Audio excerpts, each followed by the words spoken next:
días. La segunda hora del Espacio en Blanco se pone en marcha aquí en Radio Nacional de España y tenemos un concurso, 5 libros de nuestro segundo invitado, Joy Dispensa, están para ser sorteados. El teléfono 900 137 137, las líneas absolutamente colapsadas, así que un poquito de paciencia. Y seguimos con nuestro primer invitado, Manuel Villascusa, hablando de las plantas maestras, las llamas tú, ¿no? Bueno, vamos a la parte más mística, si te parece, de este asunto. Tú decías que los inditos, los indígenas, lo utilizan para curarse, ¿no? Sí. Pero también tienen ese otro aspecto. Yo al menos, cuando he tenido la oportunidad de probarlas, ha sido el aspecto más místico, ¿no? Y de repente pasan cosas increíbles. ¿Nos las puedes contar? Sí, bueno, también hacer el apunte que para ellos la enfermedad física y la espiritualidad no son cosas separadas como en nuestra cultura, sino son lo mismo. Es decir, que una afección del alma tiene su manifestación también como enfermedad física, y entonces curan todo a la vez. Para ellos tener una vida espiritual completa es también una fuente de salud física, ¿no? Entonces ellos se curan también a través de la espiritualidad, digamos. No es como nuestra cultura, que está algo separada. Que hemos olvidado nosotros, ¿no? Exactamente. Bueno, sí, estas plantas bien llevadas y tomadas en un entorno ritual, llevado por un buen guía, pueden llevar a los participantes a dimensiones muy elevadas de la conciencia. Es decir, lo que podemos llamar, son estados difíciles de hablar, a punto son inefables, ¿no? Y de lo que puedo hablar yo, pues puedes hacer viajes astrales, puedes estar en un sitio y en otro, te transportas en el tiempo, te comunicas telepáticamente con las otras personas. ¿Qué pasa? Exactamente. Bueno, pues todo esto y más, es decir, yo personalmente de lo que puedo hablar es de haber vivido, por ejemplo, mi propia muerte, es decir, haber experimentado lo que es pasar a través de la muerte, que claro que es terrorífico, pero al pasar a través de eso, pues el miedo existencial a la muerte se reduce muchísimo, porque ya lo has vivido, es como si lo hubieras ensayado, ¿no? Eso por un lado. Luego también se entra en contacto con las fuerzas fundamentales de la naturaleza, que también en nuestra cultura hemos perdido mucho contacto, al ser una cultura urbana. En estos rituales se entra en contacto con lo que es el espíritu del fuego, el espíritu del agua, el espíritu de la tierra, del aire. Se entra en contacto con las potencias de la naturaleza, se entra en contacto con el mundo vegetal, que nosotros pues en nuestra cultura vemos el mundo vegetal pues como carente de conciencia. Es como, pues eso, una lechuga, pues no la comemos, ya está. En cambio, con estas plantas se entra en comunicación con lo que es el mundo vegetal, descubriendo, asombrados, que tiene una conciencia. Y una conciencia, además, bien profunda, de la que se puede aprender mucho, ¿no? ¿Te pueden llegar a hablar incluso? Sí, no con palabras, pero sí, puedes comunicar. ¿Cómo fue tu encuentro con la muerte? Cuéntamelo. Cuéntame una experiencia. Tú lo has tomado ayahuasca, sobre todo. ¿Trabajas con ayahuasca? Sí. Bueno, el contacto con la muerte forma parte de este tipo de experiencias en las que la ayahuasca te enfrenta a tus miedos, ¿no? Para algunos es la muerte, para otros es la locura, para otros puede ser otra cosa. Hay un punto en que la ayahuasca te pone delante tu lado oscuro, digamos, a lo que más temes, ¿no? Y te hace pasar por eso. Entonces, ¿y cómo pasas por eso? Pues pasas rezando, respirando, aguantando, es decir, pasando a través de eso. Es una prueba, Ayuda mucho el respirar, ayuda mucho ser consciente de la respiración, ayuda mucho tener cerca un guía que te va ayudando, saber que estás protegido en un sitio seguro y mucha confianza, ¿no? Confianza en el proceso, confianza en la planta, confianza de que va a acabar bien, que aunque sea durísimo es algo que va a ser beneficioso al final, ¿no? Eso te iba a preguntar, el proceso como te enfrentas con tu miedo, con la muerte, lo pasas muy mal. Alguna gente dice que es lo más terrorífico que se puede vivir. Exactamente. Por eso también es muy importante el estar preparado. Es decir, nosotros no somos indios amazónicos. Muy importante, si a algún occidental se le pasa por la cabeza participar en estos rituales, el estar bien seguro que tiene el equilibrio psicológico necesario como para aguantar un trance de esa intensidad. Te iba a decir porque te puedes quedar colgado ahí o pillado. Si tienes una estructura psicológica ya desequilibrada, lo que se llaman pues personas presicóticas, ¿no? Que tienen pues por genética o por acontecimientos en su niñez más temprana, pues es como que tienen la estructura psíquica como una casa con cimientos mal hechos. Entonces estas personas, un acontecimiento traumático como la muerte de un familiar o un accidente, pues puede hacerles descompensarse y entrar en lo que se llama un brote psicótico, es decir, dejar de tener el contacto con la realidad del día a día, pues el contacto que tiene la mayoría, ¿no? Uh-huh. Y una sesión de plantas de poder, pues puede ser un acontecimiento traumático. Entonces es muy importante que estas personas, si tienen antecedentes psiquiátricos en la familia o si han pasado por algún episodio de este tipo, que se abstengan absolutamente de participar. Sí. Unas cuantas preguntas que llegan. Nos vuelven a preguntar si es malo para la salud, como lo puede ser el éxtasis o los derivados. Sí. David. Entonces, absolutamente no. Es decir, el éxtasis es tóxico. Es decir, las personas que toman éxtasis pues lo saben. Los días después pues se sienten agotados, sienten lo que se llama el bajón, ¿no? Y es porque es una sustancia tóxica que además agota las reservas de serotonina en el cerebro. La ayahuasca en ese sentido, por ejemplo, es medicinal, y también las plantas como el peyote son sustancias que no son tóxicas. Se están estudiando, por ejemplo, ahora en el Hospital Sant Pau de Barcelona con voluntarios sanos, ¿no? La psicofarmacología de la ayahuasca, y se está viendo que no es tóxica o muy poco tóxica para el hígado, no es neurotóxica, es una sustancia muy segura y, según los indios, medicinal. Uh-huh. Y yo lo que he visto, lo que he experimentado es que los días después, en vez de resaca, te sientes mejor, te sientes con buena salud, ¿no? Y que conste que no estamos haciendo apología de ellas, sino que hay que tomarlas dentro de un contexto, son plantas sagradas, una ceremonia, es algo muy serio. Preguntan también qué piensas de la absenta tradicional, la bebida, y su principio activo, y si realmente se puede comprar. Eso ya no es mi tema, ¿no? Vale, no decimos nada. Vale. También dicen que una brasileña que ha llamado, que hay un laboratorio en Brasil que trabaja con estas plantas y que preparan medicamentos de todo ello, por si no sabías el dato. Sí, lo conocía. Y hay muchos estudios sobre la ayahuasca. Sé que hay estudios que la usan como tratamiento para el cáncer, están investigando también en esto, ¿no? Sí. ¿Tu experiencia? ¿Dónde lo tomaste? Bueno, yo lo tomé en Brasil, en la jungla amazónica. Entonces, allí tomarla en la jungla amazónica hace que el efecto sea mucho mayor, porque solo estar en la jungla se siente el poder de la jungla, ¿no? La naturaleza ahí es como pletórica, árboles inmensos, muy tupido, mares, ¿no? de vegetación.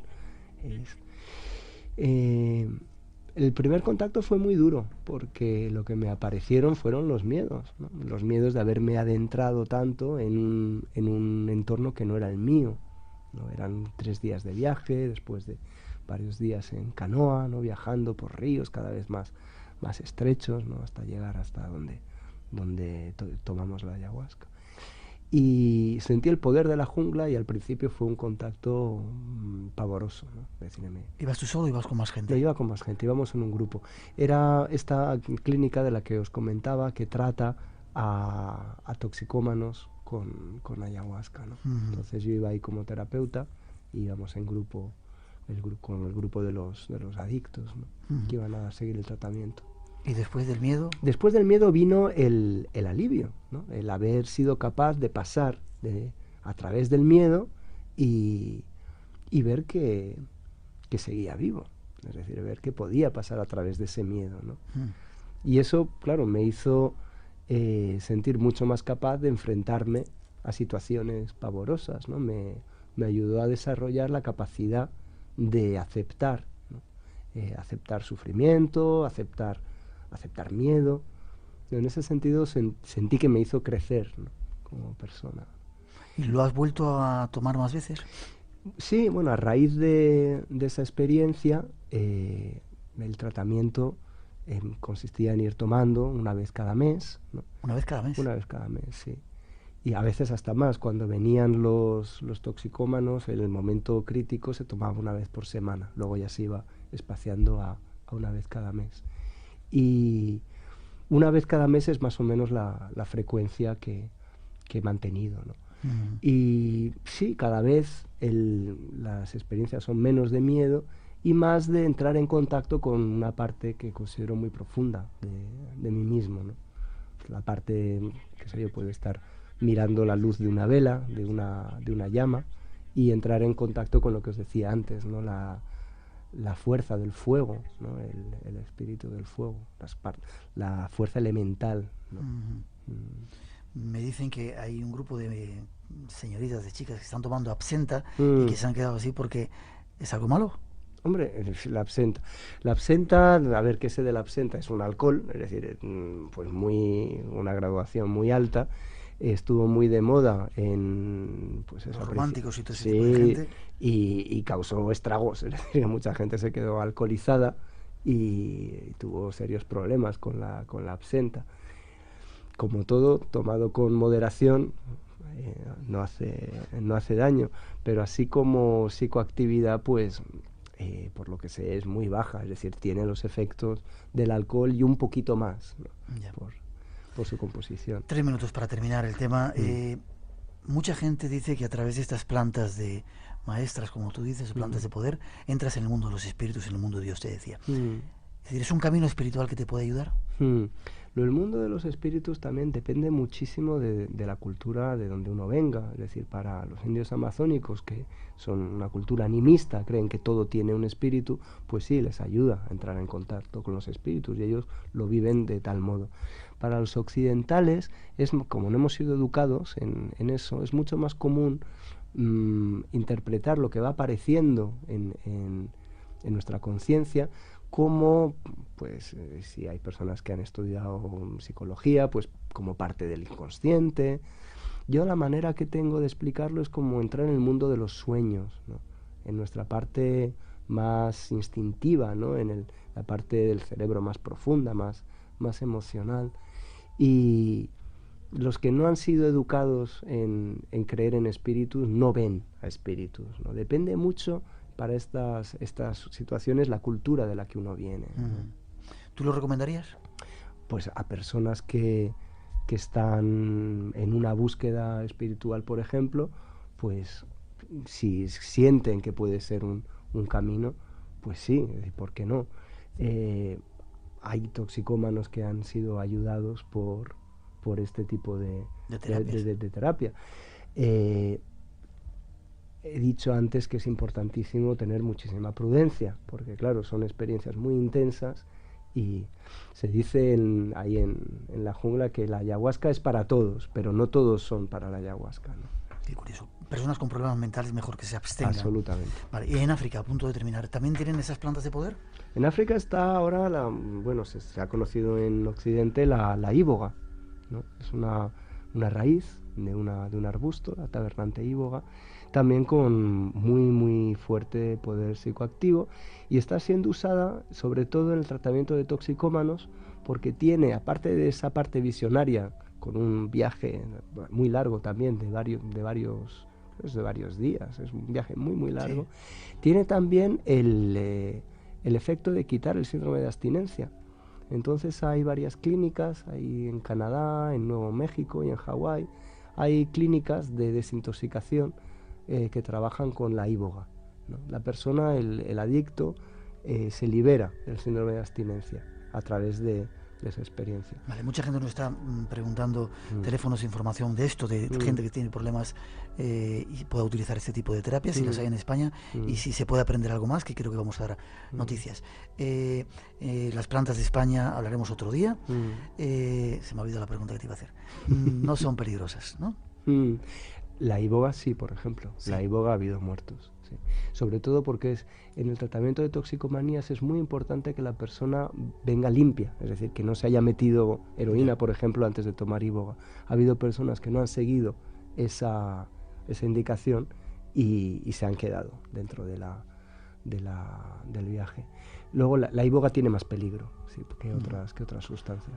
¿Cuántas veces has tomado ayahuasca? Ayahuasca, pues a ver, empecé el año 2000, 8 años, de media una vez al mes, pues... Unas cuantas. Unas cuantas, sí. Unas cuantas. Mucha gente nos está preguntando si esto se puede aprender en algún sitio, y creo que estáis preparando algo. Olga, ¿cómo estás? Del Centro Nahual. Hola, muy bien, gracias, Miguel. ¿Hay un curso que se va a dar este señor? Sí. Todo un descubrimiento este señor. Todo un descubrimiento. Manuel es el director del curso. Lo hemos preparado este año, ha empezado hoy, ha empezado este fin de semana. El curso está estructurado en una serie de seminarios que se pueden ir a los seminarios libres, o sea, solamente al seminario si así quieres, o hacer todo el curso seguido, que tiene una estructura en la que aprendes cómo funcionan los enteógenos desde todas las perspectivas, tanto filosófica, química, espiritual, todo. Entonces ha empezado hoy, bueno, ayer ya. Mañana también seguimos en clase. Ahora estamos con Manuel, nos está dando clase Manuel. ¿Mañana tienes que dar clase también? Sí. ¿A qué hora? Bueno, empiezo por la tarde a las 10. Tenemos cambio horario. Sí. Menos mal. Y también está dándonos clase Juan González, del Grupo Sávila de Madrid, que es el especialista en plantas de aquí, el que nos está dejando, bueno, es impresionante también lo que está contándonos. Ajá. Y van a venir pues los mejores, los grandes expertos del mundo. Teléfono de contacto, ¿dónde se puede informar la gente? Que hay un montón de personas que dicen que quieren aprender esto. 91. Sí, espera, tomamos nota. 91 299 299 08 08 64. ¿Y hay una página web? www.centronahual.es. Centronahual.es. Gracias, Olga. Manuel, un placer. Si alguien quiere ponerse en contacto contigo, ahí mismo o damos algún otro... Bueno, de mi correo. Si quieres. Correo? Muy Claro. bien. Manuelvillascusa @gmail.com. manuelvillascusa@gmail.com. Pues un placer. ¿Cuándo nos vamos a tomar una planta de esas? Eso depende de ti cuando te sientas listo. Ya. Ahora mismo. Bueno, ahora mismo no, estamos mañana cuando descanses, ¿vale? ¿Vale? Muy bien. Todo un placer estar contigo. Muchas gracias. Gracias a ti. también, Olga. Gracias. La NASA trabaja ya, de forma oficial, en una misión para un estudio sin precedentes de Júpiter, el mayor planeta del Sistema Solar. Será la primera vez en la que una sonda se sitúe en una órbita polar sobre el planeta gigante, con el fin de entender mejor su formación, evolución y estructura. Nuevas fronteras de la NASA. La primera fue la sonda Pluto New Horizons, que fue lanzada al espacio en el año 2006 y que se espera que llegue al satélite de Plutón, Charon, hacia el 2015.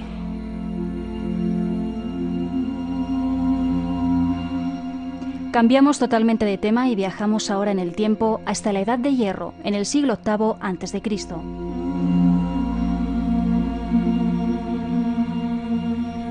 Los humanos de esta época ya creían en la separación del alma y el cuerpo.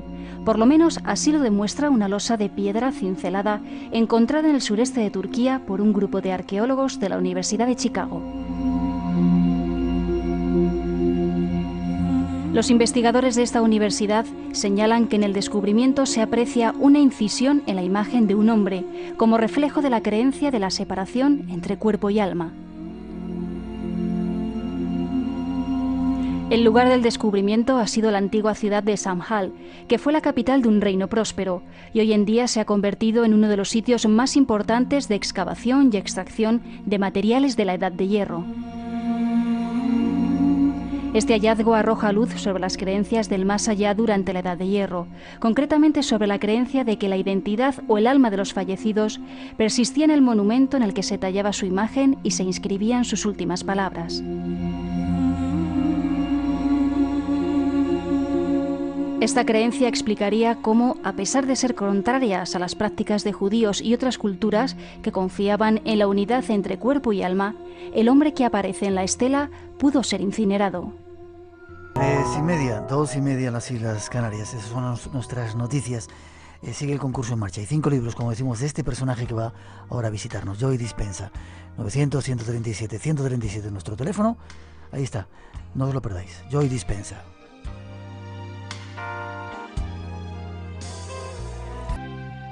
Pregúntale si es un hombre feliz. Si es un hombre feliz. Are you a happy man? I'm a very happy man. I wasn't always a happy man, but I'm a very happy man, yes. Dice que es un hombre muy feliz, que no siempre lo fue, pero que ahora sí es un hombre muy feliz. ¿Nos educan para ser felices en esta vida o...? I think people experience joy to different degrees. And I also think that people reach a certain point in their life where they begin to realize that Joy dice que todos en algún grado nosotros experimentamos la felicidad, pero que llega un punto en que nos damos cuenta que no es posible encontrar la felicidad fuera de nosotros, que tener un coche mejor o una casa mejor no nos da la felicidad y que hay que aprender a buscarla dentro. ¿Quién es Dios para él? It's that immaterial essence Es that's within every human la being. inteligencia que mantiene nuestros corazones latiendo y que se convierte en nuestro alimento de bien, es el aspecto inmaterial que hay en cada ser humano. Al mismo tiempo es la inteligencia que mantiene girando la Tierra alrededor del Sol y que hace nacer en las galaxias las supernovas. Es una inteligencia amorosa y un amor inteligente. Es a la vez universal y personal. ¿Y cree en la vida después de esta vida? Tal y como, por ejemplo, habla Raymond Moody con toda esa secuencia del túnel, etcétera. Absolutamente sí. ¿Y por qué existe entonces tanto sufrimiento en este planeta si hay ese Dios amoroso, si venimos a ser felices? Great question. A great question. I'll see if I can answer this in the simplest way. We live in two states of mind. Va a intentar responderla de una manera simple. Vivimos en dos estados de mente. We live in survival, or we live in creation. Vivimos en estado de supervivencia o en estado de creación. That are created in the body. Cuando estamos en supervivencia, toda la química que genera el cuerpo nos lleva a la ansiedad, nos lleva al miedo, nos lleva a la tristeza. Entonces, toda esta química se convierte en la mente y el cuerpo con el que la gente se identifica. En supervivencia nos convertimos en egoístas, centrados en nosotros mismos, en egoicos. What you sow, you reap. What you plant, you harvest. What thoughts you think. En el universo, todo lo que plantamos es lo que recogemos, lo que cosechamos. Lo que mucha gente no sabe es que cuando estamos viviendo en este estado de supervivencia es cuando estamos creando las experiencias en las que estamos viviendo, como las circunstancias. ¿Okay? Every single day, unworthiness and sadness, and that very feeling drives their thinking. They begin to think thoughts of unworthiness and sadness. Then the repetition of how they think and feel. Si una persona vive en estado de apatía y de tristeza, lo que va a generar, se va a identificar con eso y lo que va a generar va a ser experiencias de apatía y tristeza, con lo cual en su futuro está creando lo que siente y todas sus experiencias van a ser así. You see, we're all divine creators. Todos somos creadores divinos y esa gente está creando algo que es igual a los pensamientos y a las emociones que está teniendo. Sí, hay una identificación ahí. The religious model is breaking down.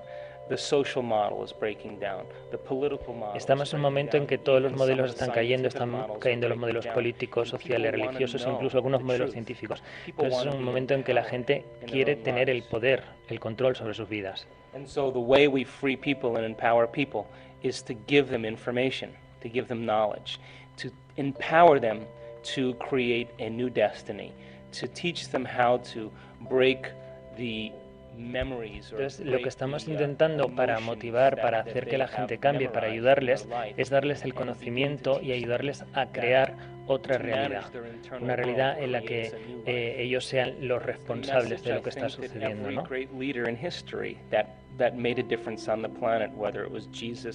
Es el mensaje que prácticamente han tenido todos los grandes líderes, Jesucristo, Mahoma, Buda, pero que tenemos que darnos cuenta de que nadie nos va a liberar, que somos nosotros los que nos tenemos que liberar, nuestros propios liberadores.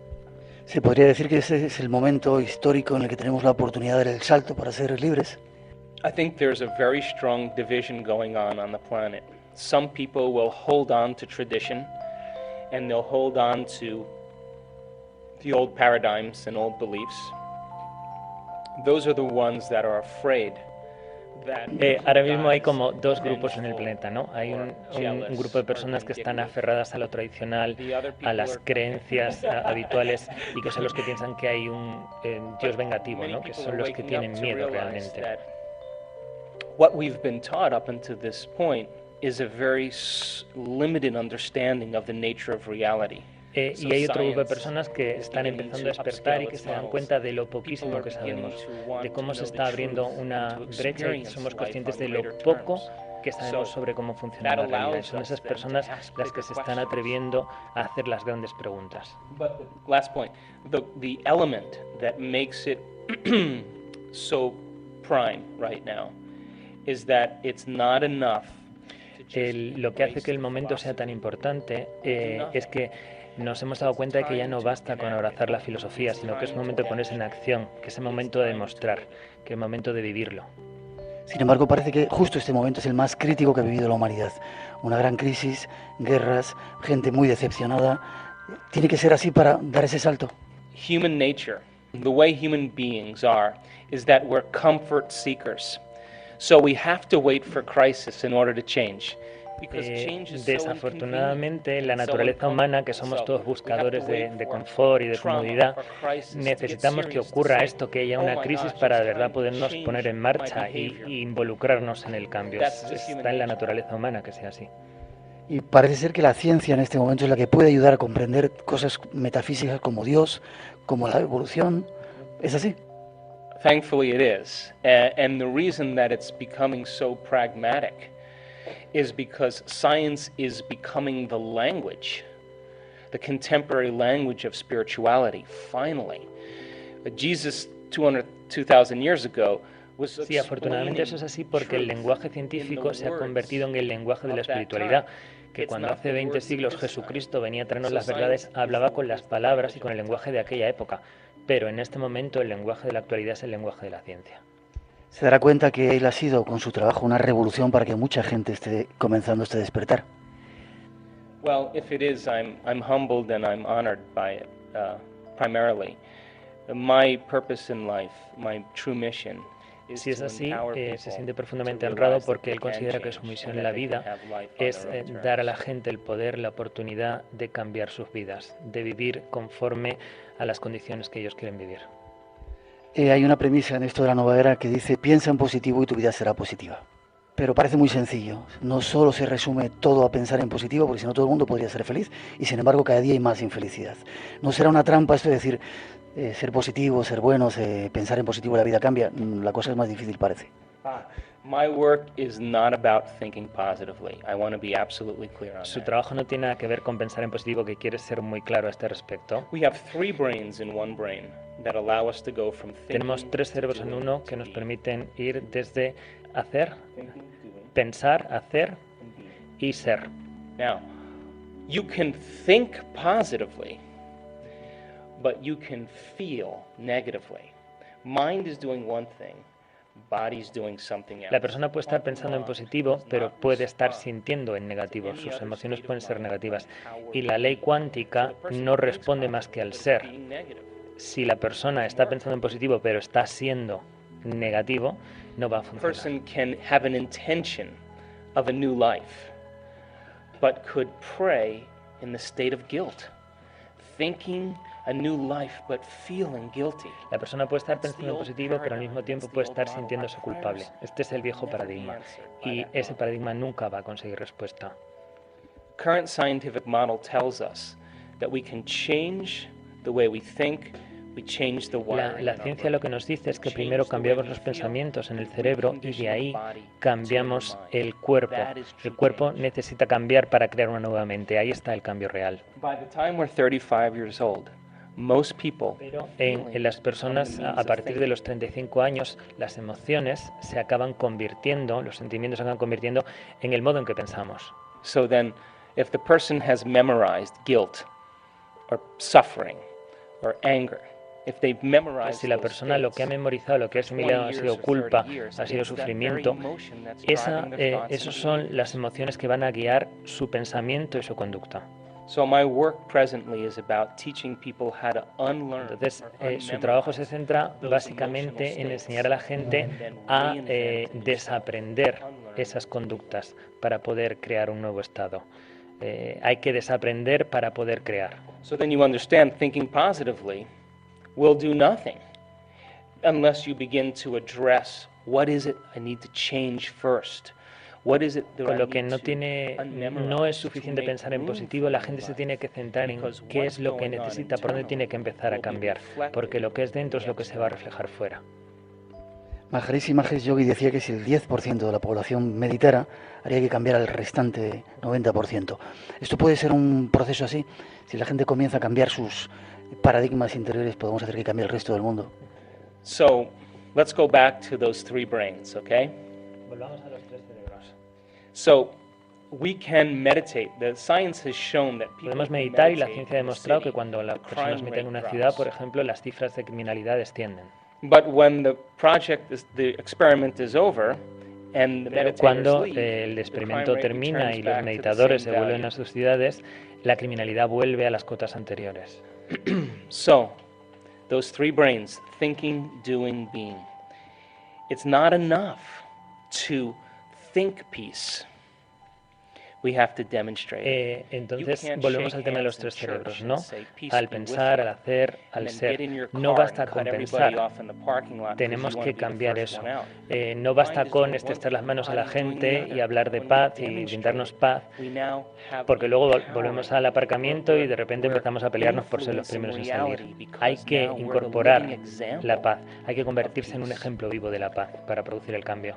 If we're able to demonstrate peace every single day and we memorize that state Se trataría neurologically de and que chemically, pudiéramos no now solo we're pensar en being la paz, peace. sino ser la we're paz a nivel in the state químico, of a being. nivel Now, if you had neurológico, ¿no? 10,000 Ser capaces de ser people, la paz. Y si 100,000 fuéramos people, 1,000,000 people 1.000, being 10.000 peace, personas what kind of en el world mundo would it be? haciendo eso, el There mundo would sí be que no cambiaría. knee-jerk Entonces sí que reaction. podríamos ser paz.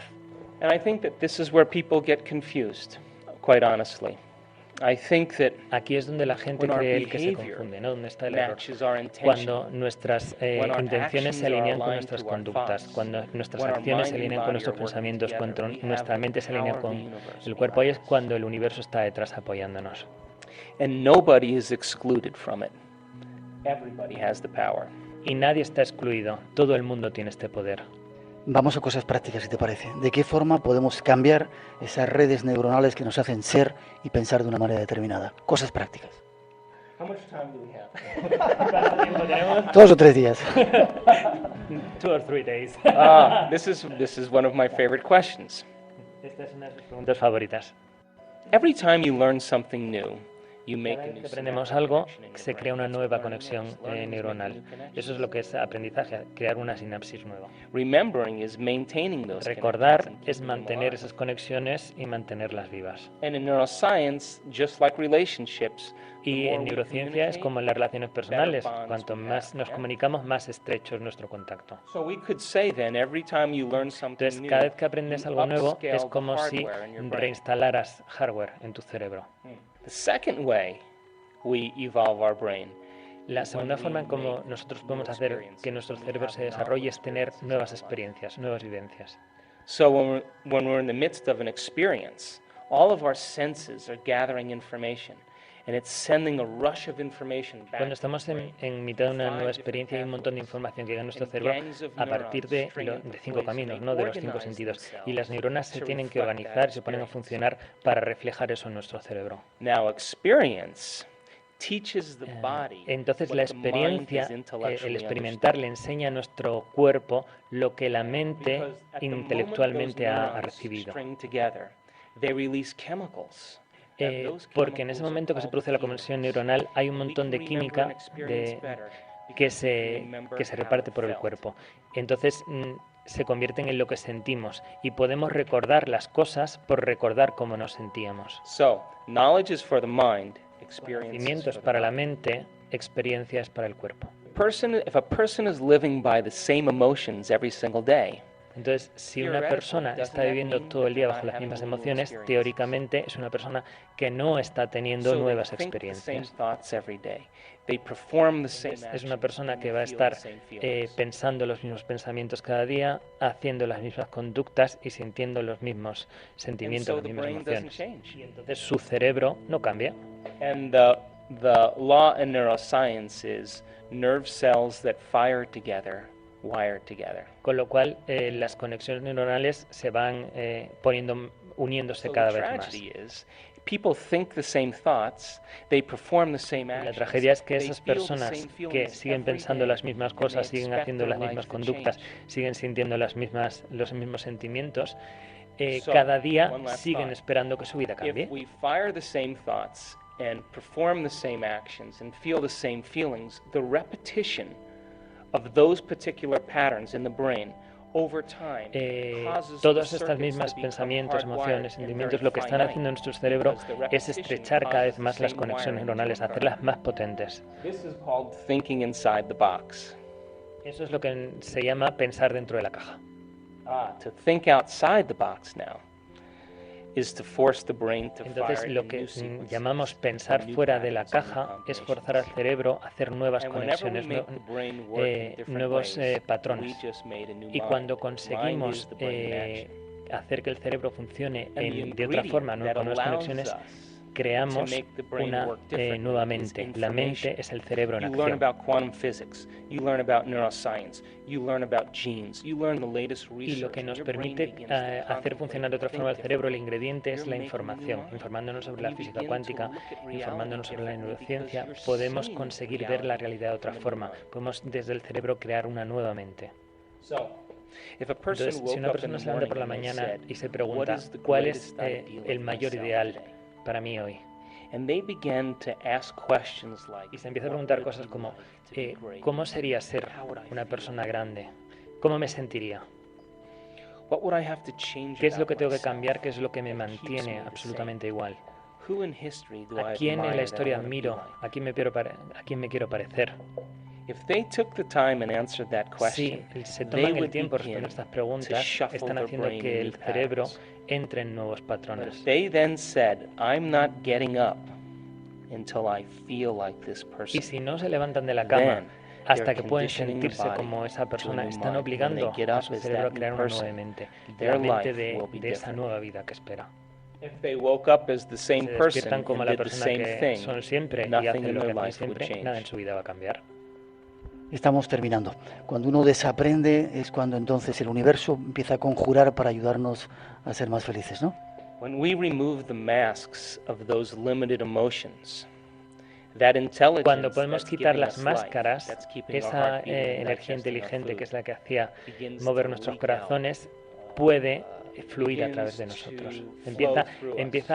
Empezamos a ser permeables a So ella. as we eliminate those memorized emotional states, the consciousness that's giving us life is a giver. It's Cuando podemos compassion, quitar todas it's esas loving, conductas, and we la become inteligencia que hay more detrás like it. es We amor, begin to es compasión, express y God nosotros through podemos us, ¿no? empezar a comportarnos así, a ser más parecidos a su imagen, a expresar ese Dios que hay dentro de nosotros. Imagine a world like that. Imagínate un mundo así. Ojalá lo veamos. Nos tenemos que despedir. Gracias por tu trabajo y por haber estado con nosotros en el programa. We hope to say thank you very much for your work and for being here in the program. Thank you very much. Thank you. ¿Representa una civilización? Represento a un grupo de civilizaciones. ¿Dónde está ese grupo de civilizaciones? A vuestro alrededor. ¿A qué se debe su presencia aquí? Hay una reunión de líderes mundiales cerca de aquí. Allí les explicaré mis motivos. Me temo que eso no es posible. Sin embargo, puede explicármelos a mí. ¿Habla en nombre de toda la raza humana? En nombre del presidente de Estados Unidos. Por favor, dígame, ¿por qué ha venido a nuestro planeta? ¿Su planeta? Sí, es nuestro planeta. No, no lo es. Quizás lleve razón. La Tierra nunca ha sido nuestra, porque el que ama algo o a alguien lo cuida y lo protege. Y eso precisamente es lo que no hemos hecho en estas últimas décadas con nuestro planeta. Tal vez nos hemos ganado a pulso un ultimátum. La Fox ha estrenado Ultimátum a la Tierra, dirigida por Scott Derrickson y protagonizada por Keanu Reeves, el eterno protagonista de Neo en Matrix, y Jennifer Connelly.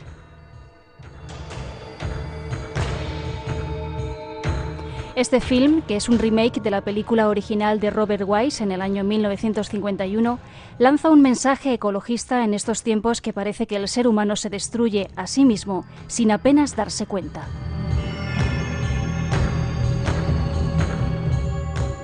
Keanu Reeves da vida a Klaatu, un alienígena que llega a la Tierra con un mensaje urgente que nadie queremos escuchar. Vivid en paz, cuidad vuestro planeta o seréis exterminados. El ser se halla en estado naciente. Las muestras de ADN que extrajimos representan 3 formas distintas de vida. ¿3 tipos distintos de ADN? Sí, si incluimos el cerebro. El tejido del cuerpo es humano, por lo que hemos comprobado. La exodermis que lo recubría es material orgánico, una especie de traje de bioingeniería. Se asemeja, curiosamente, al tejido de placenta. Lo cual tiene sentido. La placenta es un sistema de soporte vital. Es evidente que para sobrevivir en nuestra atmósfera, el ser tuvo que nacer aquí, con su forma humana. Quizá vinieran en el pasado para obtener muestras de un sujeto humano.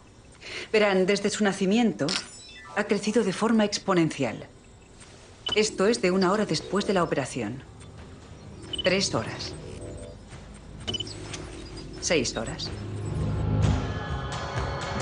Los críticos de cine ya llenan sus blogs con opiniones sobre el film. Nosotros no lo haremos. Solo nos quedamos con el mensaje de ultimátum a la Tierra. De momento esto es ciencia ficción, pero si en un futuro remoto llega el momento que plantea la película, quizás nos desesperemos en entender lo salvajes que estamos siendo con nosotros mismos y nuestro entorno. Necesito saber de qué va esto. Este planeta se muere. La raza humana lo está matando. Y has venido a ayudarnos, ¿verdad? No, eso no. Dijiste que venías a salvarnos. Dije que venía a salvar la Tierra. Vienes a salvar la Tierra.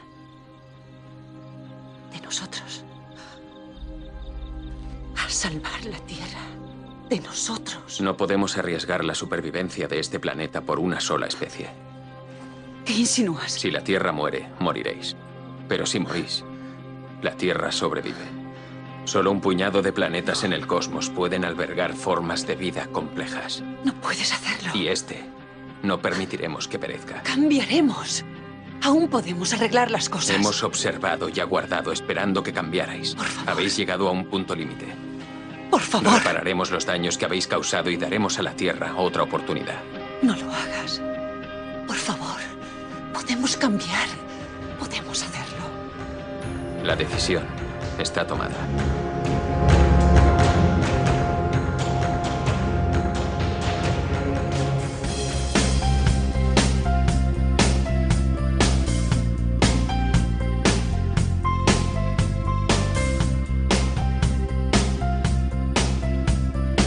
Ojalá no sea un aviso y simplemente sea una película. Los ganadores, Paz, mucha gente esta noche llamándonos, ¿no? Pues sí, mucha gente. Las líneas colapsadas, pedimos siempre disculpas, igual que el chat. Seguiremos trabajando para que puedan entrar cuanta mayor cantidad de oyentes, mejor. ¿Y los ganadores han sido? Estefanía Germán, de Toledo, Fernando Martínez Robledo, de Asturias, Tony Martín, que nos ha mandado un email, María Jesús Toledano, de Alcalá de Henares, Madrid, y Antonia Noguera, de Sabadell. Miguel, ¿me vas a permitir que demos las gracias y que desde luego les digamos que les llevamos en el corazón? Porque hay mucha gente que nos escribe emails y nos dice: no entro en el chat, no participo en los libros, pero quiero que sepáis que os escucho desde hace mucho tiempo y que estamos aquí. Gracias, pues, gracias a todos ellos. Y nosotros terminamos, en 6 días regresamos, estarán la próxima semana con nosotros esos compañeros que se fueron de expedición al Amazonas y a ver moais y todo eso, nos lo contarán y seguramente hablaremos también del fin del mundo, no se lo pierdan, serán 2 apasionantes nuevas ediciones del Espacio en Blanco aquí en Radio Nacional de España. Disfruten del fin de semana, abríguense, cuidado con las carreteras, les queremos tener aquí la próxima semana.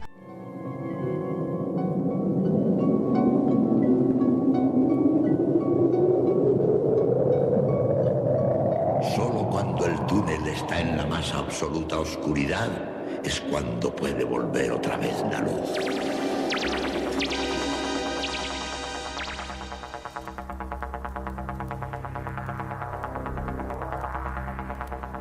Estás entrando en el Espacio en Blanco. Una puerta a nuevas dimensiones de la existencia. Una nueva perspectiva sobre la realidad. Espacio en Blanco.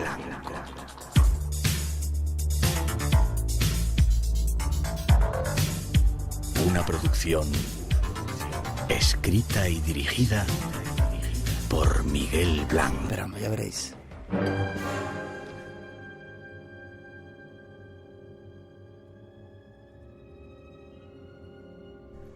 El viaje ya está preparado. Son muchos los destinos que esta noche nos aguardan. Comenzaremos utilizando un cuaderno de viajes para trazar las huellas de diferentes misterios. Por ejemplo, entre otros, extrañas visitas de los cielos. Ahí están las intenciones de esta noche. Se me ha olvidado saludar a algunos amigos que han venido de la isla de La Palma a ver el programa aquí a nuestro estudio. Bienvenidos. Y saludar a nuestro primer invitado, don Manuel Carballal. ¿Cómo está usted? Don Miguel Blanco, pues como en casa. Sí, claro. Esta es tu casa. Déjame, para los que no te conocen todavía, estudiaste teología y criminología, especializándote en la criminalidad asociada a las creencias. Diriges una revista que se llama El Ojo Crítico y luego un blog, El Archivo del Crimen, el blog. Uh-huh. ¿Cuánto tiempo lleva El Ojo Crítico? Un montón de tiempo, ¿no? 26 o 27 años. Hace poco ha sido tu cumpleaños, no vamos a decir edades, pero va pasando el tiempo. ¿no? Vamos a llevarnos bien. Va pasando el tiempo. Has escrito o has recuperado entre todo ese amplio dossier que tienes un libro que has sacado que se llama OVNI, Alta Extrañeza, Humanoides, Entidades y Criaturas Extrañas asociadas a fenómenos aéreos anómalos. Basado un poco en tus investigaciones, en esas que te has hecho por ahí. Sí, en realidad es el primero espero que sea el primero de una serie que pretende recuperar la idea de los cuadernos de campo. Los cuadernos de campo, tú conoces bien mis cuadernos de campo. Déjame que luego lo vamos a hablar, tenemos ahí una introducción preparada, ¿sí? Y los cuadernos, en el mundo de la ufología pasa un poco como que la criminología, ¿no? Hay criminólogos que han estudiado criminología, pero que no han visto un criminal en su vida, más que en foto, que no han hablado nunca con un asesino, que no han estado en una autopsia, que no han visto un cadáver. En el mundo de la ufología hay personajes que se autodefinen como analistas, compiladores, pero que no... Tenemos a uno de los mejores investigadores de campo de este país. Por si queréis saber alguna cosa, está un poco loco, lo vais a ver enseguida. Tras esa introducción empezamos. Campo. Un cuaderno de campo es la herramienta más importante de un investigador que se tira por ahí al camino y que está entrevistando testigos, ¿verdad? Haciendo dibujitos.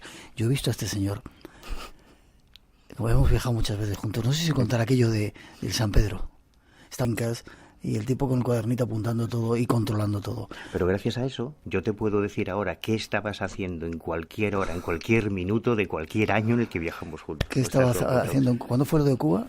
En Cuba me estaba mi padrino haciendo un registro y me tiene ahí dibujado, es peor. Yo sentado ahí en la silla mientras el padrino estaba echando... Claro, pero porque yo anotaba de qué color eran los collares que llevaba el que trabaja con mano de orula, cuáles eran las herramientas, cómo se utilizaba el voz. Reconozco que soy un enfermo del dato, sí, pero gracias a eso aquí hay una información que yo creo que es maravillosa, porque de otra forma se habría perdido, porque la memoria es limitada y no podemos recordar todos los detalles, ¿no? Por eso son tan importantes los cuadernos de campo, porque aquí está todo. ¿Tienes muchos? Cientos, ¿sí? Cientos, porque además ahora, luego seguramente hablaremos de alguno de los primeros casos que yo investigué en mi vida en el año 85, que yo era un crío, o sea, yo iba casi con pantalón corto, y desde entonces tengo todos los diarios que he ido realizando. Y a veces me sorprendo a mí mismo cuando los ojeo, digo, caray, fíjate, aquí ya se apuntaban maneras de una forma de entender el misterio. Claro, hay poca gente que haga estas cosas que tú haces. Manuel, preguntan si lo digitalizas, porque si no, acabará estropeándose cuando tú no quieras. Debería, pero bueno, ahora esta colección, la idea es que hay muchas cosas que tú has publicado, que la gente sabe, que... investigaciones que se han hecho. Yo, por ejemplo, cuando yo digo, pues puedo demostrar que existen varios informes realizados por la Guardia Civil de Lugo sobre avistamientos de ovnis en la oleada, y hay una foto en la que se ve una mesa de un despacho, que era el despacho del jefe máximo de la Guardia Civil de Lugo, el teniente coronel Manuel Quiroga, y 3 informes con sus sellos rojos, que a mí me pone muy palote, los sellos de confidencial. Todo lo que sea confidencial a mí me motiva mucho en estos temas. Claro, pero ¿cómo puedes llegar al despacho de un jefe de la Guardia Civil y hacer una foto de unos documentos secretos? ¿De extranjeros te dejaron en ese caso? Cuando te dejan hacer las cosas no suele ser interesante. Lo interesante, colarte en la Gran Pirámide de Keops, por ejemplo, tú lo sabes, ese tipo de cosas. Las cosas interesantes suelen estar en los lugares prohibidos. Con todos nuestros respetos para la Guardia Civil, los cuerpos de seguridad del Estado, que mucha gente nos escucha y les estamos súper agradecidos. Yo siempre lo intento por las buenas. Yo pido por favor que me den esos documentos secretos. Si no me los dan, pues hay que buscar otras estrategias. Pero hay que reconocer, Manuel, que dibujas bastante mal. Sí, la verdad es que sí, no es mi mayor virtud. Hay unos dibujos ahí muy raros, hay que hacer un curso para entenderlos. Sí, pero son la referencia, porque luego aquí yo pongo unos simbolitos de una especie de cassette, porque en aquella época utilizábamos casetes, para saber si hay una grabación que ha recogido ese momento en que nuestro padrino Esteban te está haciendo la lectura de los bucios, por ejemplo. Pongo un dibujito de una cámara, si hay fotografías, o una cámara de vídeo se ha vídeo. Entonces yo ya después, al repasar el cuaderno, yo ya sé que ese material existe, ¿no? Hay que irse al archivo de diapositivas y demás. O sea, todo muy controlado. Manuel Carballal esta noche con nosotros. Su primer libro de estos cuadernos de campo, OVNI, Alta Extrañeza. Si queréis preguntarle, 900-137-137. Tenemos un concurso, nos lo he dicho, con 5 libros esta noche, para agradeceros vuestra atención y vuestra ayuda, y nos vamos a entrar de lleno en temas, hoy hablando de ovnis y otra serie de cuestiones misteriosas, ya veréis. Espacio en Blanco, en Radio Nacional, con Miguel Blanco. Va ocurriendo. Nuestro invitado nos da más detalles de este incidente. Ahí está uno de los casos que tú recoges en este libro, OVNIs, Alta Extrañeza. ¿Qué pasaba? Pues esta idea, este concepto de alta extrañeza, o sea, en esto de los ovnis hay muchos tipos de casos, ¿no? Hablamos de macroavistamientos, por ejemplo, cuando son casos que se producen en núcleos urbanos, en estadios, en los que hay cientos de testigos que ven una luz rara.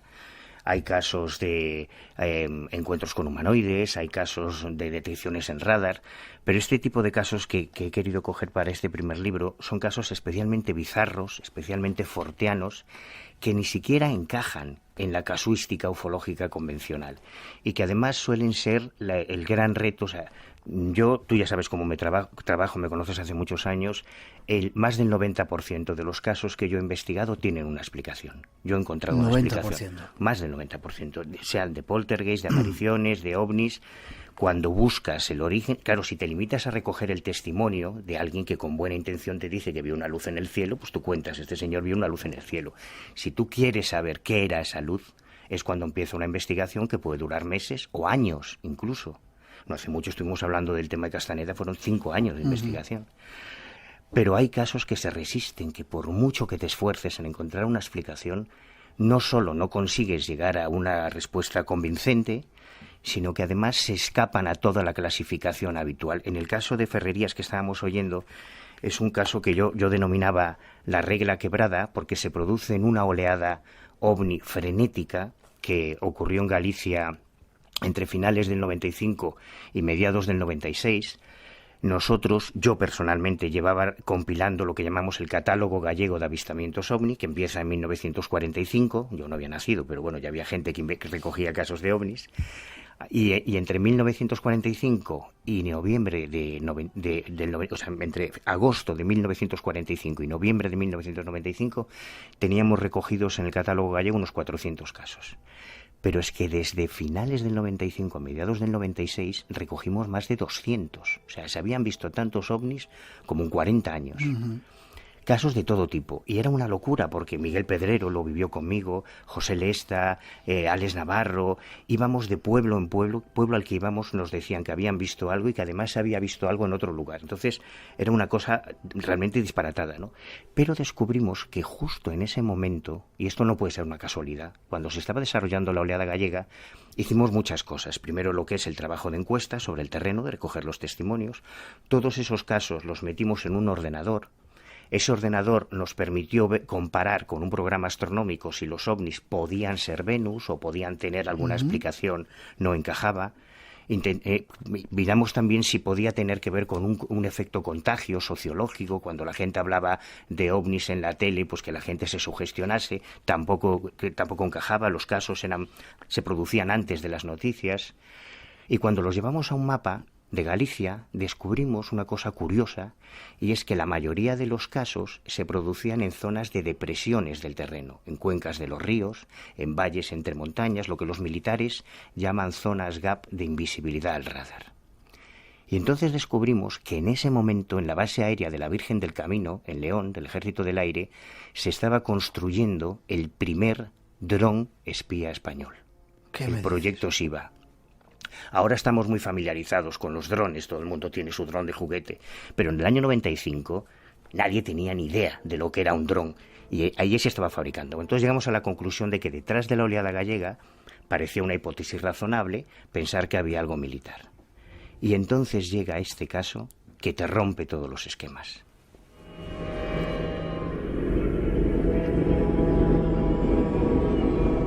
Yo no sabía lo del dron. Sí, el proyecto Shiva se llama. Si tú buscas ahora, el proyecto Shiva empezó a aparecer ya en el Festival de las Fuerzas Armadas hace 3 o 4 años. Hasta ese momento era un tema secreto. Luego hubo otros, el proyecto Barracuda y demás. Ahora se están fabricando aerostatos híbridos. Siempre ha habido, es lógico, cuando se ha desarrollado una tecnología militar, pues a los militares no les gusta que se conozca, es normal. Y a veces se generan casos que podríamos denominar ovnis, porque el que ve eso pues no sabe lo que es, para él es un ovni. Pero cuando pasa algo como lo de Ferrerías, cuéntanos. Lo de Ferrerías fue una locura, porque en medio de esa vorágine de casos que nos llevaba de un pueblo a otro a altas horas de la noche, bueno, yo me quedé sin coche, mi coche murió durante esas investigaciones, se reventó literalmente, porque íbamos de un pueblo a otro, hicimos miles de kilómetros, tanto en Galicia como en mi caso, yo llegué a Asturias, a varios pueblos de Gijón, de Oviedo, donde también se estaban produciendo casos. Pero lo que ocurrió en Ferrerías fue diferente a todo, porque en Ferrerías el testigo no describe unas luces extrañas, sino él habla de un aterrizaje. Él es un hombre extremadamente humilde, un campesino que prácticamente analfabeto, no sabe prácticamente ni leer ni escribir, que vive en una aldea tan pequeñita que se llama Ferrerías, en Friol, que son 2 casas. Y él lo que nos cuenta es que él había estado viendo en televisión, en la radio, se hablaba mucho esos días de los ovnis que se estaban viendo en Galicia, y él una noche sale, a eso de las 12 de la noche, sale ahí a la finca y se encuentra con 2 lunas en el cielo. Y utiliza esta expresión. Había la luna llena y había otra luna. Describe una esfera. Él coge muy ingenuamente una linterna, de aquellas de petaca, rectangulares, antiguas, y empieza a hacerle señales a esa luz, diciéndole en gallego, baixade, baixade, bajad, bajad. Luego vamos a contar un poco más ese caso en la introducción, pero sigue. Y aquello baja. Y aquello baja, cuando ve que se le viene encima, esto es lo que él cuenta, ¿eh? Hasta aquí tenemos un testimonio humano. Aquello se le viene encima, él se asusta, dice, joder, que esto va en serio, se va corriendo, se mete en su casa, sube a la primera planta donde estaba su dormitorio, se asoma por la ventana y lo que él nos cuenta es que ese objeto esférico se estabiliza cerca de un árbol que hay en la finca, proyecta lo que él describe como una rampa de luz, como si fuese un arcoíris de colores, y es muy importante estas expresiones que utilizan los testigos, y de la que descienden unos humanoides que llegan hasta el sembrado, unas criaturas, y ahí tiene tal ataque de pánico que se mete debajo de la cama y no sale hasta el día siguiente. Vale, no te voy a dejar contar muchas más cosas. Ahora dentro de un momentito lo vamos a hacer. Tenemos el testimonio, has traído algunos testimonios de aquel tiempo, ¿no? De un guardia civil. Policía. Policía. Lo escuchamos un segundito, me dices quién es y a qué pertenece y lo escuchamos en un segundo y nos vamos a la continuación de ese caso de bajar, que al final bajaron. ¿Recuerdas cómo se llamaba o lo escuchamos? Sí, lo recuerdo, más que no lo puedo decir porque prefiere, es un oficial de policía de Lugo. Vamos a escuchar un pequeño fragmento de lo que contaba. A nosotros nos llamó la atención, pues yo creo que por el brillo que hacía eso. Y nos sorprendió. Tampoco es que nos asustáramos demasiado. Nosotros pensábamos que pues, lo verían nuestros compañeros, que hacían el relevo a las 6 de la mañana, que serían unos 6 más o menos los que venían a entrar de servicio, los taxistas. A nadie lo oímos hablar. A nadie. Yo pensaba que iba a salir en la prensa. Claro. Nadie. Eso era una cosa de unos 3 metros de diámetro. ¿Qué estaban viendo? ¿Y dónde estaban viendo eso? Esto me llega el año pasado. Yo abro el correo, recibo un email. En realidad un email no, es un mensaje dentro de la web de esta revistilla que hago yo gratuita hace 26 años, del Ojo Crítico.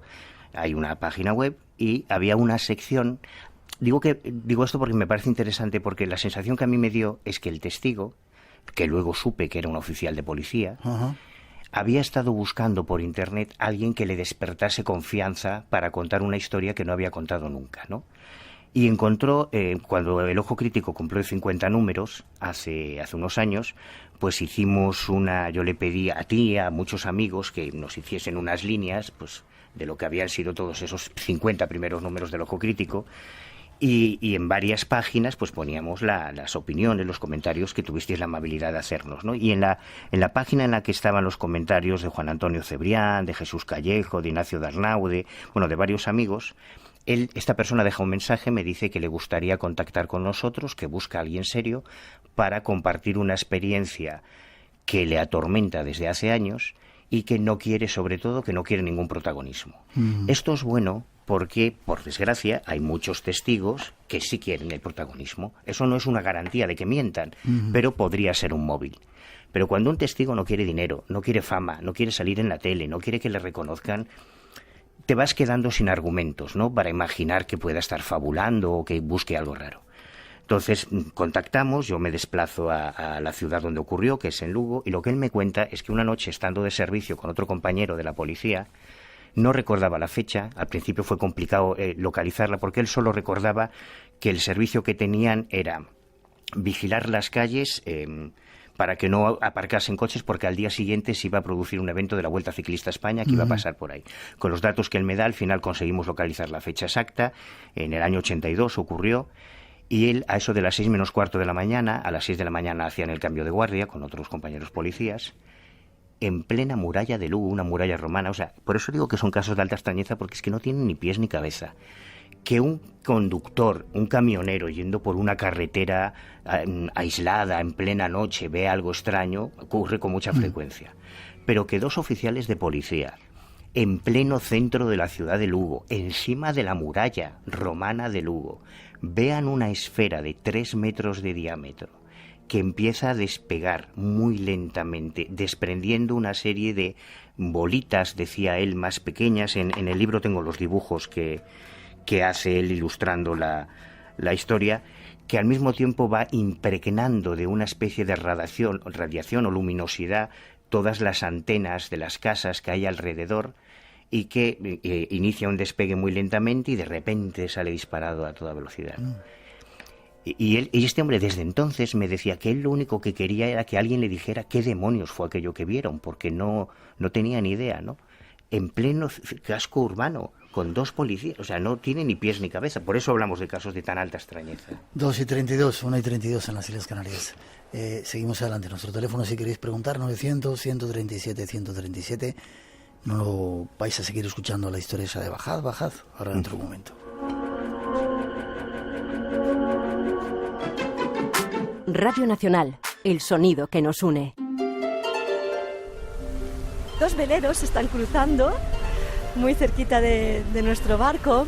Nómadas, con Álvaro Soto. Este domingo navegamos por el lago de Constanza, en el soleado suroeste de Alemania. A la 1 de la tarde, mediodía en Canarias. Radio Nacional de España, el sonido que nos une.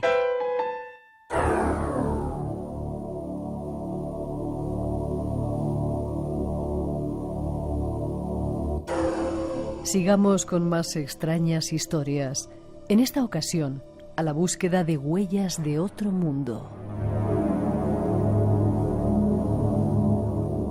José Manuel Castro, un ganadero de 38 años, observó desde la segunda planta de su solitaria vivienda una pequeña esfera anaranjada, rodeada de un parpadeante halo multicolor que permanecía suspendida en lo alto. Sacó entonces de su bolsillo una pequeña linterna.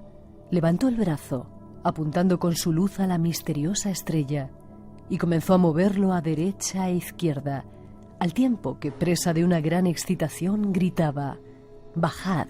¡Bajad! ¡Bajad!». En un momento determinado, el ovni comenzó a moverse al ritmo que el ganadero marcaba con la linterna.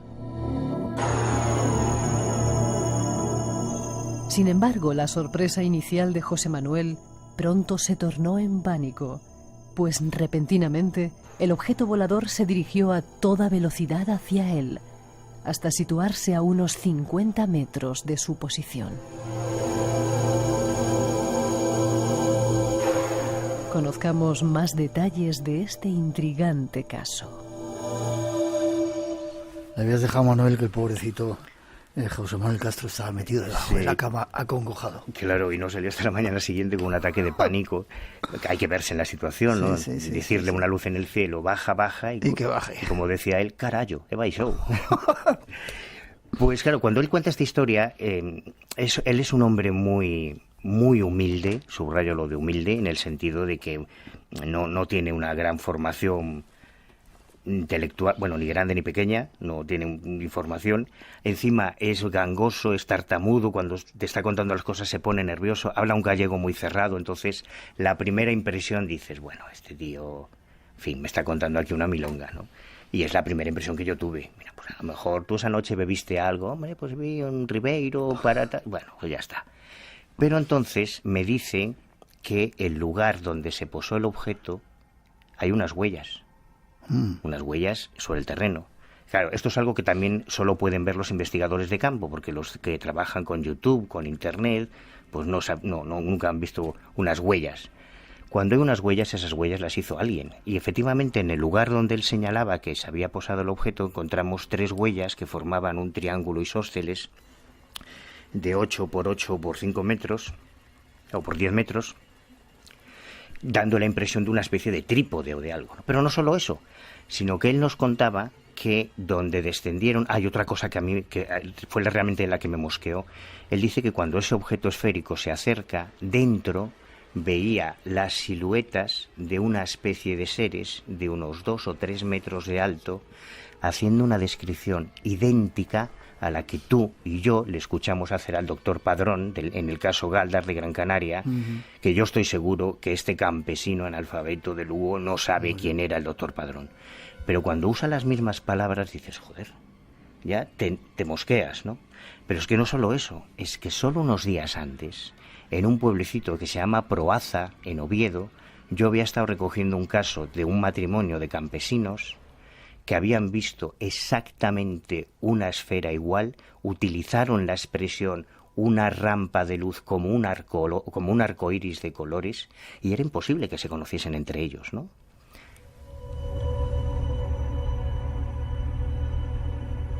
¿Qué estaba o qué era? Te cuento algo más. Sí. Cuando el testigo dice que ese objeto se posa y descienden esas criaturas, esa especie de humanoides extraños, hasta llegar al suelo, es cuando él se asusta y se esconde. En el lugar que él señalaba como donde habían llegado esos extraños humanoides, encontramos unas huellas rarísimas. Claro, yo no soy experto en ganado, allí hay vacas, que por cierto es complicado lo de moverte en medio de las vacas, parecen muy simpáticas en la tele, pero ya sobre el terreno imponen mucho respeto. Entonces yo me fui a comprar a una droguería un paquete de escayola, y yo personalmente hice moldes de escayola de esas huellas que al sacarlas de la tierra eran como una especie de pie enorme de unos 44 centímetros, según tengo yo por aquí anotado en el cuaderno, como con una especie de crampones, como estos que se utilizan en las escaladas de alta montaña, que entraban dentro de la tierra. O sea, una cosa rarísima. Conclusión, pues esto lo ha hecho alguien. Bueno, pues probablemente estamos ante un fraude y esto lo ha hecho él. ¿Pero para qué? Y entonces cuando empiezas a preguntar por los vecinos, claro, allí no hay vecinos, allí hay una taberna que está a unos 200 metros más o menos por la carretera. Recuerdo que fuimos allí a preguntar, oiga, esto que cuenta aquí el vecino de que el día tal vio algo en el cielo, ¿ustedes vieron algo esa noche? Y recuerdo que la dueña de la taberna nos decía, no, yo no vi nada. Yo esa noche nada, lo único que había 2 lunas. Como 2 lunas. Y yo cuando salí a tirar la basura, a eso de las 11 y pico de la noche, él decía que el avistamiento se produjo a las 12. Yo salí a tirar la basura al contenedor de las cosas de la taberna antes de cerrar, y vi que estaba la luna llena, y luego había como otra luna, como si fuera un reflejo. Hombre, señora, pues eso es raro, ¿no? Bueno, no sé, yo no vi nada de marcianos ni nada, yo vi 2 lunas. Pero el testimonio que a mí realmente me rompió los esquemas es que la otra casa que forma parte de esa pequeña población de Ferrerías, que son 2, vive una mujer encantadora, Sara Hull, que cuando fuimos a preguntarle, ahí, oiga, lo que cuenta es su vecino de que bajó una cosa rara del cielo, ¿usted vio algo esa noche? Muchísimas luces y salí con el perro. El perro es un tekel, estaba muy inquieto, estaba en casa, venga a rascar los sillones, total que salí y el perro nada más que se quería ir para donde estaba la nave. Después había otros perros por alrededor en la granja que gritaban, vamos, que ladraban muchísimo y se levantó un viento muy grande. Yo tenía la necesidad de ir hasta la nave, pero el miedo no me dejaba. El perro me tiraba y nada, me metí en casa y se lo dije a Antón. Entonces las luces estuvieron bastante tiempo encendidas y a las 10 de la noche se apagaron. Pero y entonces empezaron... Que fue cuando salí yo, empezaron a salir luces pequeñitas de al lado, eran en forma de puro. No me acuerdo ahora mismo porque eso pasó hace tiempo, las ventanitas y las luces que veía, y alrededor había detrás unos árboles y alrededor una luz inmensa, como así azulada, ¿no? Otro caso. Déjame que antes, lo que nos están contando, esa persona que estaba en Ferrerías dice que había vecinos que cerraban las puertas porque tenían miedo de las cosas que veían en el cielo, y él puso las manos en esas huellas de las que tú cuentas y dice que había también huellas más pequeñitas. Yo recuerdo que me enseñaste esas huellas. Sí. Esas huellas. De hecho, tengo aquí en el libro aparecen un par de fotos, bueno, todo el proceso de la realización de los moldes y luego ya los 2 tipos de huellas, unas más grandes y otras más pequeñas que hicimos. Que es un caso que ejemplifica cómo a veces testimonios colaterales que no han visto el fenómeno así en sí sirven para reforzar el testimonio del protagonista, ¿no? En este caso, ni la dueña de la cantina ni su vecina llegó a ver el fenómeno, pero lo que cuentan es muy coherente con la versión que nos da el testigo principal. Vale, brevemente... Y en este otro es otro caso Carmen, al que yo le tengo mucho cariño, porque este fue el primer caso que yo investigué de aterrizaje en el año 87, aunque el caso fue del año 82, yo lo conocí en el año 87, y fue la primera vez que yo me enfrenté a un caso clásico aparentemente de ovni que aterrizaba, ¿no? Hace unos días, además hace muy poquitos días, fuimos David Cuevas y yo a Valladolid siguiendo la pista de otra historia, de otro caso, y aprovechamos para acercarnos a Simancas, que es donde se produjo este incidente en la granja Pinarillos, en el que lo que nos cuenta la testigo es absolutamente impresentable, o sea, no hay por dónde cogerlo, porque tú cuando empiezas en esto de los ovnis, en primero de ufología ya te enseñan que las naves con forma de puro eran las naves nodriza, ¿no? Esto es lo que nos contaba Antonio Rivera, Jiménez del Oso, desde los tiempos de Alansky. Siempre hemos planteado en todos los libros de ovnis las naves nodrizas, esas naves con formas de cigarro puro. Pues en este caso, una de esas naves es la que aterriza en una finca delante de esa granja Pinarillos, que es una urbanización que está en las afueras de Simancas.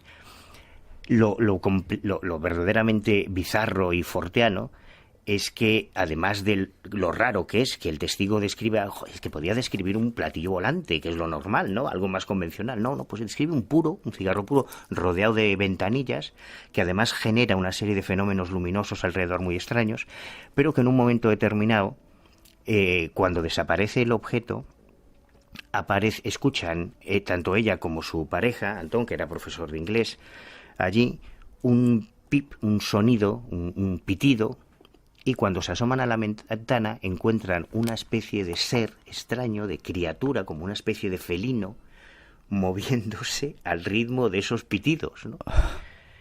que dices, es que esto no hay por dónde cogerlo, o sea, es que no puedes hacer de esto una historia creíble. El problema es que aparece que son 2 testigos, ya no es uno. Cuando ya son 2 testigos, por lo menos puedes contrastar las versiones. Tuvieron la feliz idea, además, de empezar a tomar notas de todo lo que estaba pasando esa noche, en caliente. Entonces hay un informe que reproduzco por aquí, donde está todo anotado. Encontraron unas huellas al día siguiente, pero yo le tengo un cariño especial a ese caso, porque la protagonista de esta historia resultó ser la prima del número 2 del Servicio de Inteligencia Español, de Juan Alberto Perote.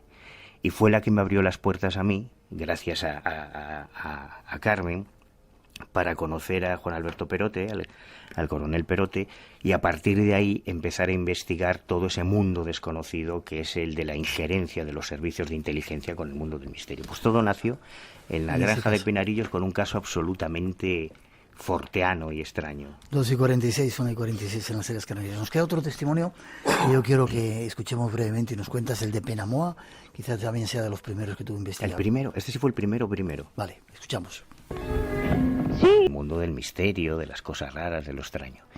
Y a finales del verano del año 85, en toda la prensa gallega, aparece la noticia de que estaba ocurriendo algo inverosímil en un asentamiento gitano en las afueras de Penamoa. Penamoa es un barrio, o era un barrio un poco raro, ¿no? Sí, conflictivo. Y ahí nos vamos. Aquellos críos inverdes nos cogemos, venga, vámonos para Penamoa a investigar el caso. Pero le digo que le tengo mucho cariño porque en el año 85 yo ni siquiera había conocido a Javier Sierra. Yo con Javier Sierra contacté en el 86 y en el 87 tuvimos la experiencia que nos cambió la vida, ¿no? Entonces no sabíamos cómo afrontar un caso ovni. Y a mí se me ocurre en ese momento escribir al que parecía que era el referente de la ufología científica, Vicente Juan Ballester Olmos, para pedirle que nos asesore cómo se investiga un caso así. Porque además es extremadamente extraño. Es un caso que a mí me recuerda mucho al humanoide de Kelly Hawkinsville en Estados Unidos, que es uno de los grandes clásicos de la literatura ufológica, porque unos granjeros se lían a tiros con una especie de duendes extraños.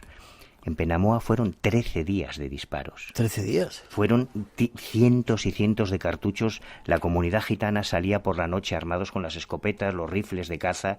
Yo recuerdo cuando llegamos que estaba aquello lleno de cartuchos, de haber disparado a una especie de criatura que describían como un simio, como una especie de bicho peludo, como un yeti, como un Bigfoot, pero que se convertía en fuego, que de repente irradiaba una gran luminosidad. Y yo recuerdo que cuando fuimos en el año 85... Y ahora al revisar los cuadernos de campo, pues decía que, oye, mira, yo ya apuntaba maneras, ¿no?, de una forma de entender el tema, porque cuando nos dieron esa descripción, la comunidad gitana, yo recuerdo que me fui al Ayuntamiento de La Coruña, ya te digo, siendo un crío, para localizar qué circos habían estado en La Coruña en las semanas anteriores, para ver si podía haberse escapado algún gorila, algún simio del circo y fuese el responsable de los avistamientos, ¿no? Recuerdo que el que estaba más cerca en fechas, del 23 al 29 de enero había estado el Circo de Japón, del 20 de julio al 28 de julio el Circo Infantil Mundial y del 13 de agosto al 17 de agosto el Circo de Teresa Raval. Que hablé con ellos, no habían perdido ningún simio, me fui a la comisaría de policía para ver si se había denunciado la presencia de algún simio. Me decían que no, la policía me confirmó que habían estado en la zona de Penamoa, porque claro, de repente hay un montón de vecinos pegando tiros, pues lógico que haya la policía. Pero otros vecinos de la zona, no gitanos sino payos, nos dijeron que habían visto militares también. Y entonces yo ya entonces, en el año 85, tengo la iniciativa de escribir al Ministerio de Defensa, a Madrid. Claro, de Defensa me dicen, mira, vete a marear ahí a la Capitanía de La Coruña, no des la lata, niño. Entonces me voy a la Capitanía de La Coruña para ver si había habido movilización de tropas por allí. Y al final localizo el testimonio de un soldado que decía que estando de guardia en la garita, en un acuartelamiento que en línea recta estaba a no más de 2 kilómetros de Penamoa, una noche, en aquella época se utilizaban los Wallman, aquellos casetes con auriculares, él estaba en la garita escuchando música y dice que de repente dejó de funcionar y cuando intenta cambiar las pilas para ver qué pasa y levanta la cabeza se encuentra con una masa luminosa, tiene un ataque de pánico y, según él contaba, vacía el cargador del CEME disparando contra esa criatura.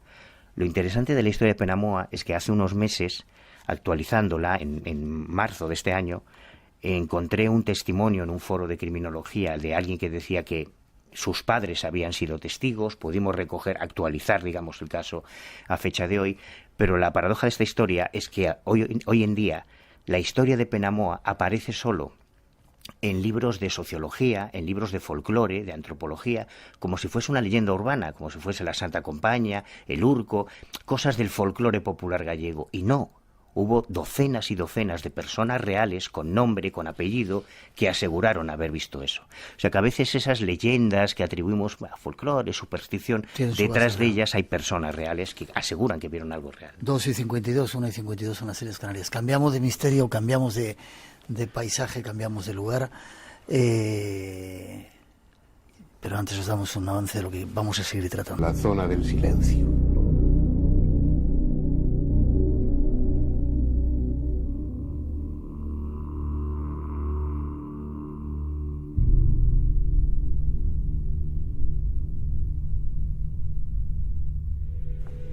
Viajamos ahora hasta la isla de Tenerife para buscar un nuevo misterio. En esta ocasión nos dirigimos hasta el barranco de Badajoz. Un grupo de obreros trabajaban en la excavación de un pozo en busca de agua tan escasa en la isla. De repente, se toparon con una cueva cuyo interior albergaba unas escaleras talladas en la roca que parecían dirigirse hacia algún lugar más arriba. Cuando intentaron subir, en la parte superior aparecieron dos seres muy altos vestidos de blanco, de aspecto inquietante. Seres de blanco, apariciones, piedras que caen de la nada, son algunos de los misterios de este intrigante lugar. Nuestro invitado estuvo allí y ha investigado en sus entrañas. Ahora nos cuenta.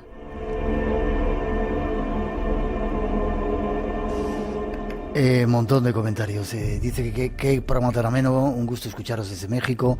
Dicen que echan en falta programas como Mundo Misterioso que hacías tú en la televisión gallega. Saludos de Manuel de un gallego en Santa Fe, en Argentina, y que los fenómenos todavía continúan de eso que hemos estado hablando de ferrerías. No te preocupes que luego seguimos en la segunda hora hablando de todo esto. Cambiamos de paisaje, nos vamos a las Islas Canarias, otro lugar donde hay un montón de avistamientos ovnis, de misterios, de cosas extrañas, pero Barranco de Badajoz, que lo popularizamos nosotros en el Espacio en Blanco y Paco Padrón. Te fuiste allí porque contábamos que había muchas cosas, ¿no? ¿Y qué pasó? 2 minutitos y luego continuamos en la segunda hora. Pues yo fui al Barranco de Badajoz a morirme. ¿A morirte? Sí, dispuesto a hacer lo que fuera. O sea, fue un viaje. Claro, yo he investigado miles de casos. Y esta selección que hay en este trabajo son casos que para mí son especialmente importantes porque tienen algo diferente, ¿no? En el caso que comento aquí, yo había estado antes en la isla de Las Palmas siguiendo un caso de visitantes de dormitorio. Había estado 4 días durmiendo en casa de una familia que supuestamente tenía visitantes de dormitorio, haciendo guardias por la noche para pillar a los marcianos si realmente eran reales. Y al final lo que me encontré, bueno, es una anécdota que no voy a contar porque es muy larga, fue muy frustrante, ¿no? Ajá. Que los marcianos eran de 4 patas y ladraban, los marcianos que iban por la noche allí. Y entonces, en aquella época estaba muy en boga el tema del Barranco de Badajoz, y aprovechando que estaban Las Palmas, me cogí el ferry para irme a Tenerife, sin nada, porque iba improvisando sobre la marcha, no tenía linterna, no tenía saco de dormir, no tenía nada, pero estaba tan desesperado por haber estado perdiendo el tiempo con el caso este de Las Palmas, que pensé que si realmente tanta gente hablaba de los hombres blancos del Barranco de Badajoz, de una de las galerías en concreto, de las 7 del Barranco de Badajoz, quizá ahí tenía la oportunidad de encontrar algo real, ¿no? Y estuve con Paquito, con nuestro querido Paco Padrón, diciéndole que me quería ir yo solo esa noche, a pasar la noche a la galería principal, a Dizaña, que es la única que no se conoce su profundidad concreta, todas las demás se conocen. Ahí es donde se generó el rumor de aquellos hombres blancos que decían haber visto. Y yo iba dispuesto a meterme en la galería y llegar al final, cual fuese el final. Paco me intentó convencer de que no, porque podía haber gases, podía haber derrumbamientos, que era peligroso, que a mí me da igual. Si hay hombres blancos, yo voy a encontrar los hombres. Tú sabes lo kamikaze que soy, porque ya sabes que desgraciadamente soy muy kamikaze. Sí. Pues fíjate lo increíble de esta historia. Me acerca un amigo de Paco, me dejó un saco de dormir, una linterna para esa noche. Me llevan a la entrada del barranco, allí me dejan solo. Y cuando estoy llegando a la primera de las cuevas, de las galerías que hay, me encuentro a 2 tipos allí. Digo, vaya por Dios, mala suerte encontrarme turistas cuando yo vengo aquí a tener mi experiencia mística, dispuesto a dejarme la vida si hace falta en ese túnel. Pero ya lo increíble, todo esto casi a las 12 de la noche, que de repente uno de ellos se me queda mirando y dice, hosti tú, el Carballal. En catalán, te lo decía, en catalán encima. Y era un tipo, Joan Solé, con un amigo, que me reconoció porque me había visto en la montaña de Montserrat unos años antes.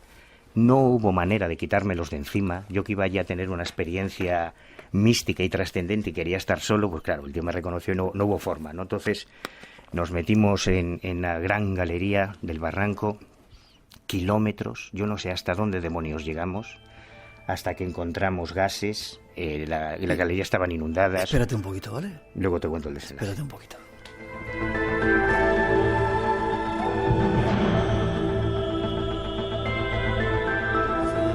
No os enfadéis, lo digo a los oyentes. En la segunda parte va a seguir contando esta historia. Trataremos de sacar conclusiones.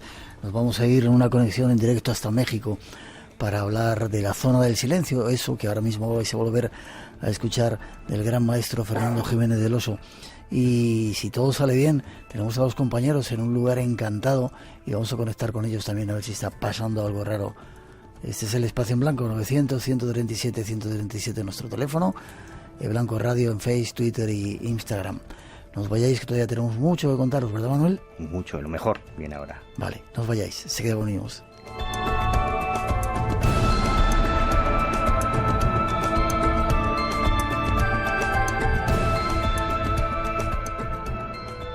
De la zona del silencio.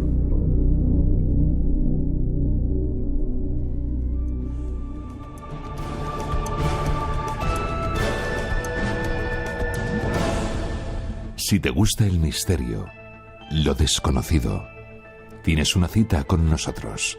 De 2 a 4 de la madrugada, del sábado al domingo. Espacio en Blanco, con Miguel Blanco, en Radio Nacional.